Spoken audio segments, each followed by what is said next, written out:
constituée de l'État et des administrations, mesdames et messieurs les représentants et acteurs du monde économique, mesdames les députés qui nous regardent, qui est absente et qui arrivera certainement, monsieur le conseiller général, mesdames et messieurs les maires et adjoints et les conseillers municipaux, messieurs l'abbé, que j'avais vu, mesdames et messieurs les représentants du monde associatif et éducatif, ordinoises, ordinois.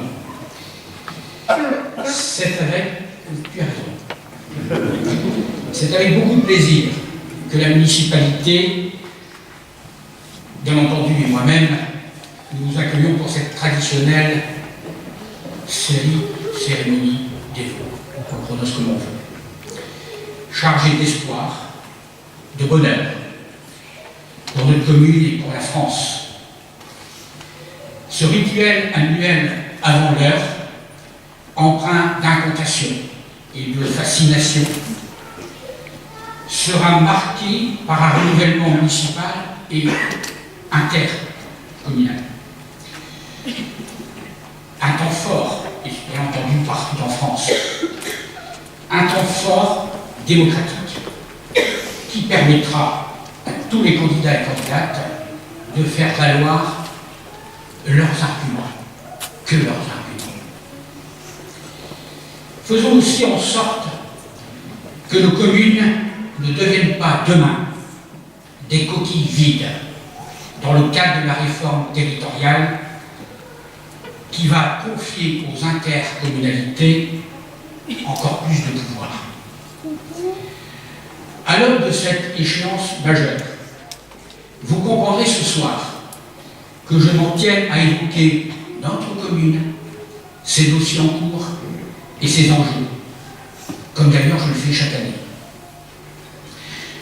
Tout d'abord, merci à M. Bourgeois d'avoir superbement retracé, même avec la bouche un peu sèche, mais ça c'est un petit peu le trac, c'est même les sportifs l'ancien, donc je te rassure,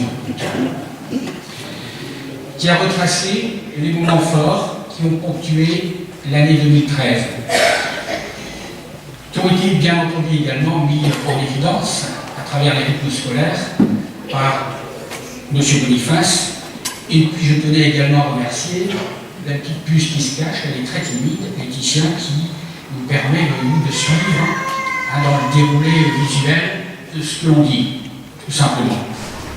Félicitations Laetitia, tu auras une augmentation. C'est que ça va faire plaisir. Afin de compléter ce panorama de notre vie locale, il m'est permis de rappeler quelques-uns de ces dossiers écoulés cette année.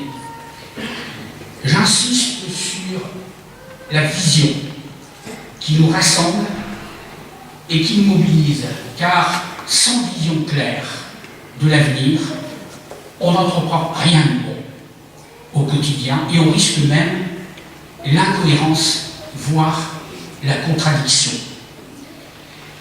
Permettez-moi donc un bref retour dans le temps, afin de ne jamais oublier d'où l'on vient. C'est important de savoir d'où l'on vient, et apprécier ce qu'il nous reste à faire. Dans cet esprit, en 2001, nous avons engagé avec le bureau d'études CADEM une réflexion sur le cadre de vie qui vit son aboutissement après 1 an et demi de réflexion et qui a dégagé comme axe fort définition et structuration de notre armature urbaine, commerciale, écologique, développement durable, pour les 15 années à venir, avec en toile de fond la finalisation de notre plan local urbain, le PLUP, qui est un véritable cadre de cohérence et qui, bien entendu, a été bouclé en 2006, définissant ainsi les espaces pouvant être urbanisables, ainsi que, bien entendu, que la requalification de notre centre de bourg. Ce qui m'amène à évoquer l'aménagement de la ville de la Libération, avec la requalification de la centralité d'Ornain, qui nécessitera la réorganisation des équipements déjà présents, en déplaçant le multisport de plein air, comme d'ailleurs tu l'as évoqué, Victor. Le projet prend ainsi appui sur la préservation du fonctionnement actuel du site et sur les aménagements existants, qualitatifs, avec comme figure de proue à la centralité l'espace Nelson Mandela. Le nouveau complexe scolaire, formé par le regroupement des écoles et la poursuite des acquisitions foncières, quand on n'a pas une maîtrise foncière, on peut toujours se mettre le doigt dans l'oreille. Hein.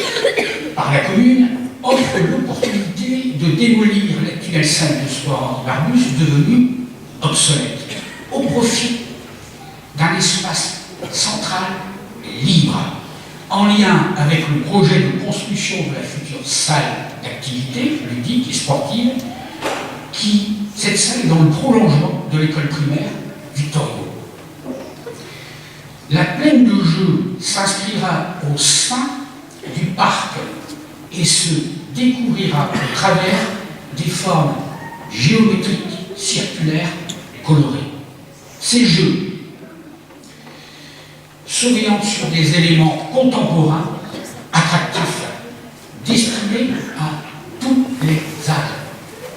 Ces jeux curieux et ludiques, véritables jeux de découverte et d'imagination où l'enfant doit trouver comment cela fonctionne et puis bien entendu